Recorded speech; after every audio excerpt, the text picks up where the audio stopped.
মেৰাপানীত উত্তপ্ত পৰিস্থিতি অনা অসমীয়াৰ গুণ্ডাৰাজত অতিষ্ঠ খিলঞ্জীয়া অনা অসমীয়াৰ প্ৰহাৰত আহত 2 যুৱক মেৰাপানীত অনা অসমীয়া ব্যৱসায়ী গুণ্ডাৰাজ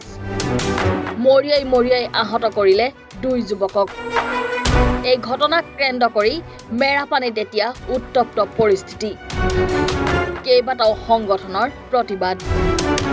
মেৰাপানীৰ ব্যৱসায়ী ভাৰত গুপ্তা আৰু ইন্দিৰা গুপ্তাই এক সামান্য কথাত মিলন দাস আৰু বিজিত দাসৰ সৈতে বাদ বিতণ্ডা হয় ইয়াৰ পিছতেই ভাৰত গুপ্তা আৰু ইন্দিৰা গুপ্তাই 2 যুৱকক উপৰ্যুপৰি প্ৰহাৰ কৰে ফলত গুৰুতৰভাৱে আঘাতপ্ৰাপ্ত হয় মিলন দাস আৰু বিজিত দাস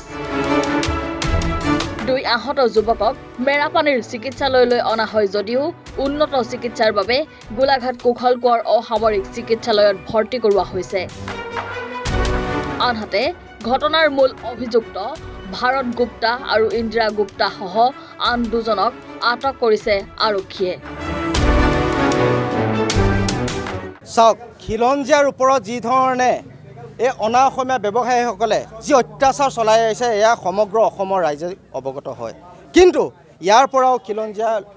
লোকৰ ওপৰত যি অত্যাচাৰ কমিব লাগিছিলে সেয়া দিনক দিনে বাঢ়ি গৈছে তাৰ হিচাপে ক'বলৈ গ'লে যোৱাকালি মিলন দাস আৰু বিজিত দাসৰ ওপৰত যি ধৰণে অনা অসমীয়া ব্যৱসায়ী গুপ্তা ভাতৃদ্বয় গুপ্তা পৰিয়ালৰ সমূহ লোকে যি ধৰণে প্ৰহাৰ কৰিলে আৰু প্ৰহাৰ কৰাৰ ফলত বৰ্তমান মিলন দাস আৰু বিজিত দাস উন্নত চিকিৎসাৰ বাবে গোলাঘাট চিকিৎসালয়ত ভৰ্তি হৈ আছে সেয়ে আজিৰ সভাই আমি ৰাজহুৱাকৈ কিছুমান সিদ্ধান্ত গ্ৰহণ কৰিছোঁ সেই সিদ্ধান্ত অসমৰ ৰাইজ দৈয়াঙৰ ৰাইজলৈ আমি আপোনালোকৰ সংবাদ মাধ্যমৰ জৰিয়তে আমি জনাবলৈ বিচাৰিছোঁ যে প্ৰস্তাৱ আকাৰে আমি এই আজি সিদ্ধান্তখিনি গ্ৰহণ কৰিছোঁ 1 নম্বৰ সিদ্ধান্ত হৈছে যে যি পৰ্যন্ত মিলন দাস আৰু বিজিত দাসক গুপ্তা ভাতৃদ্বয়ে জেলৰ পৰা আহি ৰাজহুৱাকৈ ক্ষমা নুখুজিব সেই পৰ্যন্ত গুপ্তা ভাতৃদ্বয়ৰ যি ব্যৱসায়িক প্ৰতিষ্ঠান সেই ব্যৱসায়িক প্ৰতিষ্ঠান বন্ধ থাকিব দ্বিতীয়তে গুপ্তা ভাতৃদ্বয়ে যি ধৰণে লালিগুড়ৰ যি ব্যৱসায় চলাই আহিছে মাৰাত্মক লালিগুড়ৰ যি ব্যৱসায় চলাইছে সেই ব্যৱসায় প্ৰতিষ্ঠান 1 মাহ পৰ্যন্ত বন্ধ থাকিব লাগিব আৰু সেই ব্যৱসায় টোটেলি বন্ধ হৈ যাব লাগিব কোনো কাৰণত লালিগুড়ৰ ব্যৱসায় গুপ্তা ভাতৃদ্বয়ে কৰিব নোৱাৰিব আৰু ইয়াৰ লগে লগে আজিৰ সভাই সিদ্ধান্ত গ্ৰহণ কৰিছে যে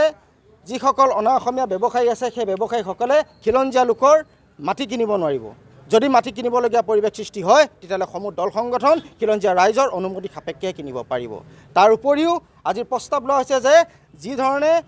গুপ্তা ভাতৃদ্বয়ে মিলন দাস আৰু বিজিত দাসক প্ৰহাৰ কৰিলে এনেধৰণৰ ঘটনা মেৰাপানীৰ দৈয়াঙত যেন দ্বিতীয়বাৰ সংঘটিত নহওক তাৰ বাবে আজি ৰাজহুৱা সভাই বহুতখিনি সিদ্ধান্ত গ্ৰহণ কৰিছে আৰু সিদ্ধান্ত মৰ্মে গুপ্তা ভাতৃদ্বয়ৰ যি ব্যৱসায়িক প্ৰতিষ্ঠান আমি 1 মাহলৈ বন্ধ ৰাখিছোঁ আৰু সমূহ অনা অসমীয়া ব্যৱসায়িক আমি আজিৰ এই সভাৰ পৰা স্পষ্ট ৰূপত জনোৱা হৈছে যেন এনে ঘটনা দুবাৰ যেন সংঘটিত নহওক ধন্যবাদ গোলাঘাটৰ পৰা কনক দাসৰ ৰিপৰ্ট এনি ভাৰত 24